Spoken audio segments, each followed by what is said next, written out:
جب کوئی مسلمان اپنے مسلمان بھائی کے لیے پیٹھ پیچھے دعا کرتا ہے تو فرشتے کہتے ہیں آمین، اللہ تمہیں بھی یہی چیز عطا فرمائے۔ جو اللہ کے دیے ہوئے رزق کو کافی سمجھے وہ زندگی میں کبھی کسی کا محتاج نہیں ہوتا۔ تم جنت نہ مانگو بلکہ تم دنیا میں ایسے کام کرو کہ جنت تم کو مانگے۔ یہ نہ سوچو کہ اللہ تعالیٰ تمہاری دعا فوراً قبول کیوں نہیں کرتا، یہ شکر کرو کہ تمہارے گناہوں کی سزا فوراً نہیں دیتا۔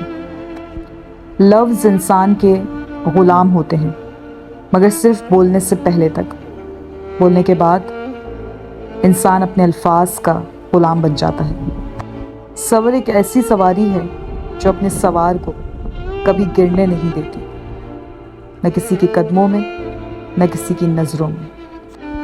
اچھے لوگوں کا تمہاری زندگی